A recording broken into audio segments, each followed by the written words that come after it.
Hello, I'm Victoria Reynoldson, and a very warm welcome to Cultural Communication Confidence. And a warm welcome to episode 35, where we'll be talking about handling conflict. Now, conflict happens. It happens when we least expect it sometimes. It can happen internally within teams, and it can happen with our external partners, customers, or clients. It happens often when we least expect it.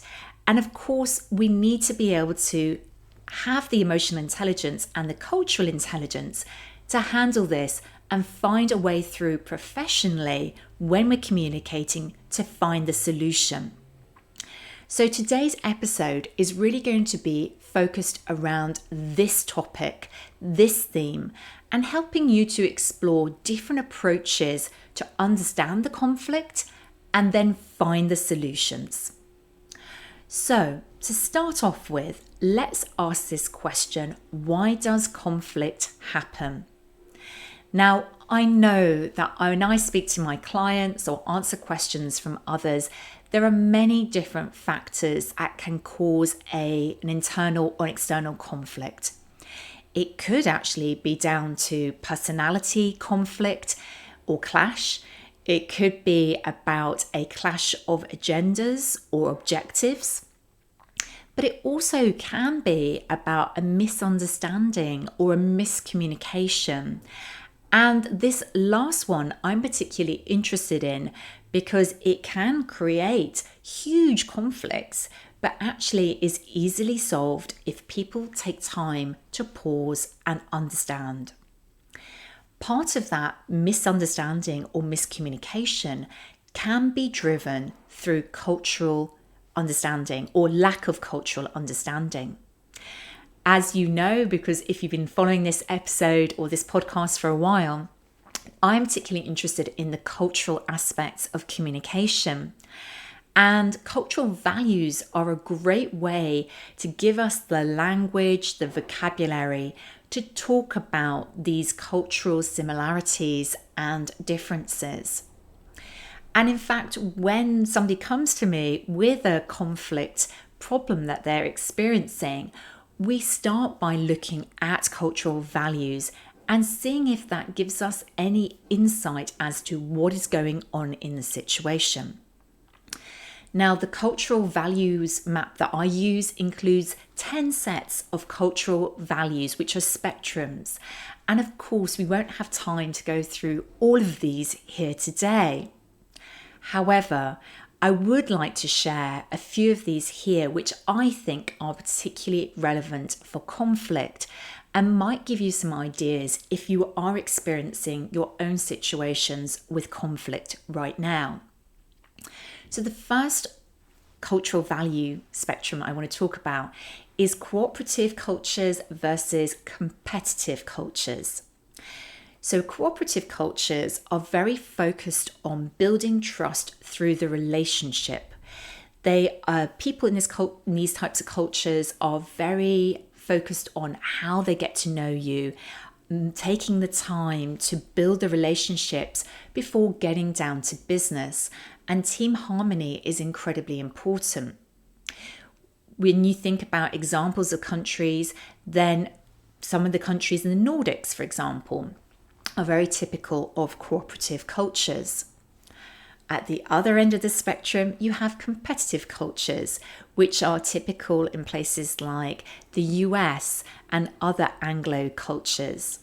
And this is where, although team is important and relationships, of course, are still important, however, there is much more emphasis on getting down to business quickly, focusing on doing business to win. So if you think about a negotiation, for example, you can imagine these two different styles, cooperative and competitive, would have very different ways of negotiating with each other, and that might lead to some conflict. The second cultural value set I want to talk about is about communication style. Expressing yourself and communicating directly, or expressing yourself and communicating indirectly. Indirect communication cultures, it is very much about saying things as they are, saying what you mean and meaning what you say. Going straight to the point, no matter what the message is, whether it is positive or negative. And this is typical for cultures such as Germany. I'm going to mention the US as well. At the other end of the spectrum, there are cultures which prefer an indirect communication style. So that means you not only need to pay attention to what's being said, but people's non-verbal communication, their body language, how they are pausing, and perhaps what they're not saying as well. And this is typical for cultures from cultures such as in Asia. And you can see again how if you are in two different styles of communication, this can create conflict. The final example that I'm going to give is of universalism versus particularism. This is about how do we do business and what is considered fair. In universalist cultures such as the Nordics, it is incredibly important to have an equal approach. Everybody is treated in the same way and there are no special conditions or special rewards for people. In particularist cultures such as Latin America or the Middle East, it is much more about taking into account the context and the people who are involved and making sure that the conditions are particular to those individuals or groups. Again, you can imagine doing business, there may be conflicting views about what is fair and the right way to do business. So as you can see, those are just a few examples of cultural values that can create conflict. And there are 10 of these cultural value sets. So cultural values are a really great place to start to give us those insights as to what's going on. Once you've identified it, then how do you move into then the solution of resolving the conflict? Well, I think it starts with, first of all, planning the conversation. So that is actually being very mindful about how much time and space people need to maybe cool down if there are high emotions, and then thinking about how you want to have this conversation. It might not be enough to just arrange a meeting in the normal way that you do it. You might need to allow more time for the discussion to fully explore the issues. You also might want to consider environment. It might be better to actually meet, if it's in person, not at your work or their work, but find a third space which is neutral. If it's a virtual meeting, also think about alternative collaboration tools. So if you normally meet via Teams, maybe think about a different way that you could meet or do a phone call, which would allow a disruption of the usual pattern. Then it comes to starting from, once you've got that set up, you've got your plan about how you're going to have the conversation, then you're actually meeting. And when you meet, it is incredibly important to allow the time to listen. So listening is absolutely where it starts. Listening to each other. So taking the pause, no matter what you think has happened and what you feel about the situation, taking that pause and inviting the other person or people to share what their views are. And that requires quite a lot of self-discipline. It requires you to suspend judgment.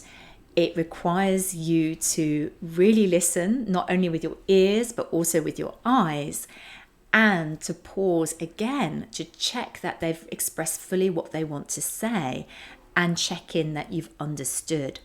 So this is quite an active exercise. It takes focus, concentration, and patience to really listen actively and well. Once you have that, that's when you can really start building the communication bridge. Now, that communication bridge is really a simple way of inviting the way forward, finding that common ground to take it to the next level. Now, it might be that you comment on what's happened, because obviously if you are feeling quite strongly, you don't want to forget about that. But remember to stay in I statements. For example, I noticed, I observed, I saw, I heard. So you're making comments on what happened in a very factual way from your perspective. You can then move into talking about the impact on you. So that impacts me or my team because, however, we also need to acknowledge we may not have the full picture. So it's at this stage that you can then invite them to share their views on this. That's just my view. So maybe that's not what was really going on. And I would love to know what you think happened from your perspective. This type of invitation is allowing you to really see if you have misunderstood the situation and for the person to express their true intent. So that's the communication bridge. And then the final part is the future. What will it look like in the future? And with this, we need to plan. We need to think about how we find a way forward. What is actually the common goal to work together? And then how do we want to interact and communicate going forward to avoid these issues and conflict again? That might require quite careful planning, such as thinking about how you want to communicate in meetings, what's important to set up before the meeting, during the meeting, and after the meeting to avoid these types of conflict. It also might be helpful to think about how you keep these cultural values live and front of mind when thinking about what might be causing the issues. So there we go. As we come to the end of this episode, let me ask you, what experiences have you had with conflict with individuals and teams? What has worked for you? And what have you heard in today's episode that has been helpful to you to rethink and reframe how you approach conflict in the future? I'd love to know what you think on this topic, so please feel free to reach out to me on LinkedIn. My personal profile over there is Victoria Reynoldson. And if this is a topic that you think is particularly valuable, then I would absolutely love for you to share this episode with a friend, a colleague. And if you're feeling that you're particularly generous today, I would really appreciate it if you could rate the show and leave me a review on whatever platform you're listening to or watching this. It means a lot to me personally, and it also means that we can get out this show and these episodes to more people for their benefit. And then finally, if conflict is something that's coming up regularly within your own team and you want to explore and find the ways to move forward, then please get in touch to find out more about the ways that I support teams with communication and cultural intelligence to exactly avoid these kinds of situations with conflict, but also help resolve them when they come up. Just get in contact with me via all the links in the show notes below. Thank you so much for joining me today for episode 35, all about handling conflict, and I look forward to seeing you next time on Cultural Communication Confidence.